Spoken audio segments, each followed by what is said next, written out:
Hello everyone, good morning সবাইকে। আমি রাখি আমার একটা নতুন ভিডিওতে তোমাদেরকে অনেক অনেক স্বাগত আর অনেক অনেক ভালোবাসা। আশা করি আজকের ভিডিওটা অনেকটাই ভালো লাগবে, তো দেখতে থাকো। আমরা কিন্তু তিনজনে সকালে উঠে পড়েছি, যাব একটু ঘুরতে। ওই যে সজনা ফুল আনতে, জানো তো অনেক দিন হলো সজনা ফুল খাওয়া হয় না। আর আমাদের বাপের বাড়িতে না কয়েকদিন পর পর কিন্তু এই ফুলটা খাওয়া হয়, কারণ এটার সময় তো এখনই, পরে কি পাবো। সেজন্য ভাবলাম বরকে বললাম সকালে, চলো আজকে সজনা ফুল আনতে যাব।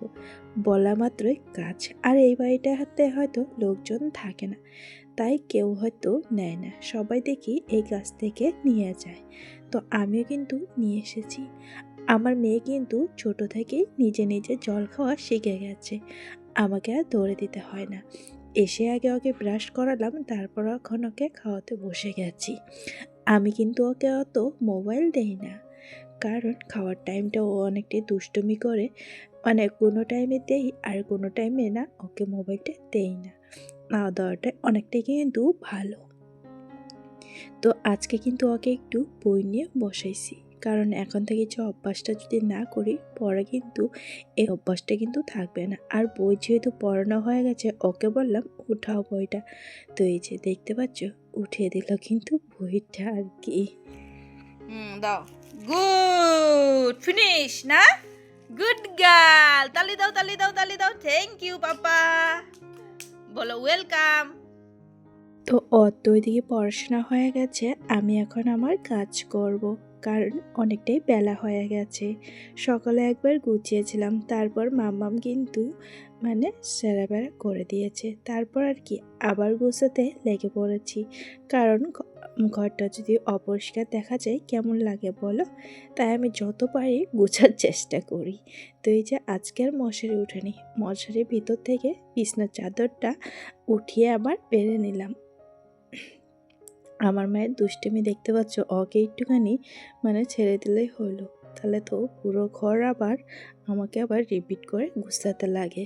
তো এখন যেহেতু ধুলাবালির দিন অনেকটাই, তাই না সবসময় আমাকে পরিষ্কার এটে মোছা ওটে মোছা করেই থাকতে লাগে। আর আমার মামামটা জানো, যা পায় তাই মুখে দেয়, তাই সবসময় ওকে দেখিয়ে রাখতে হয় আর কি।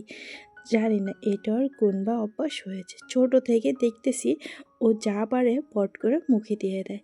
একবার তো ন্যাপথলি খেয়ে দিয়েছিল জানো তো, তারপর পটির মধ্যে দেখেছি ন্যাপথলিটা আর কি ভাগ্যিস কিছু হয় নাই, তার মধ্যে কিন্তু আমরাও দেখিনি।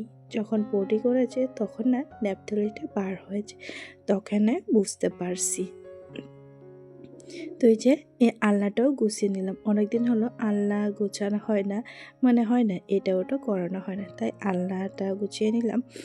যেহেতু হাতের মধ্যে ভাবলাম সময় সময় আর কই আছে বলো, ওইদিকে কাজ করতেছি, এদিকে ভাবলাম এই কাজগুলো করে নি, আজকে কাজ ধরছি তো সব কাজই করব। আর মাম্মামকে একটু খেলতে দিয়েছি, পুরা গোছনার অবস্থা কি করেছে দেখতে পারছো।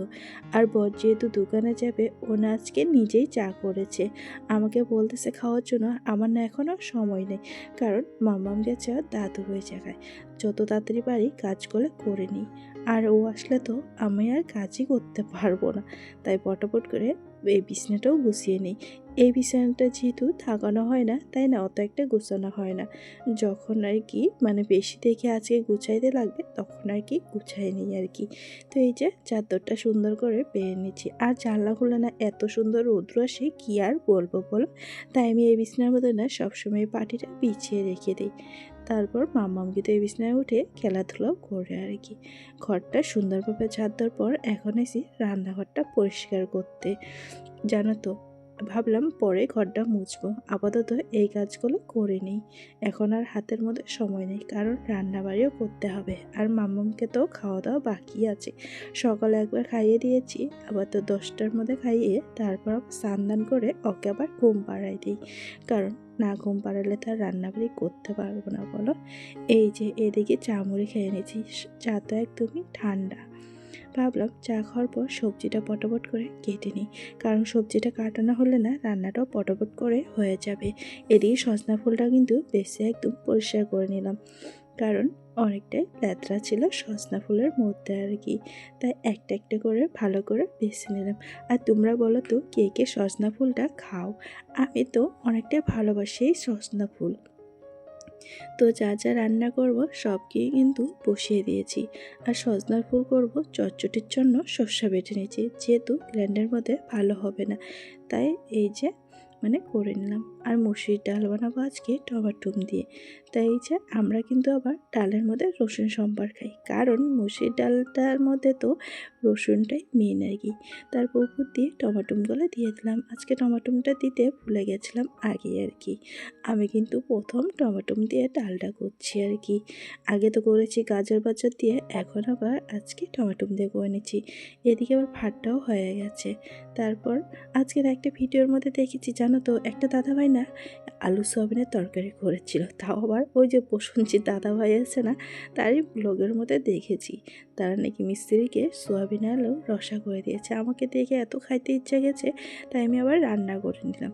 এদিকে মামামের কাপড় ছিল, সেটাও কিন্তু ধুয়ে একদম রোদ্রে দিয়ে আসলাম। আর মাম্মামকে তো সবসময় গরম জল দিই, তাই গরম জল একদম বোতলের মধ্যেও করে রেখে দিলাম। দেখতে পাচ্ছ রান্নাঘর সব কিছু পরিষ্কার করা হয়ে গেছে। তারপর বর যেহেতু ফল এনেছিল, মাম্মামকে ফল দিই, সেই ফলই কিন্তু এনেছে। আমি আবার বলেছি অল্প অল্প করে আনার জন্য। আজকে না আমার পার্সেল এসেছে, তাও আবার অনেকটা, কিন্তু পরে দেখাবো সব কয়টাই আর কি।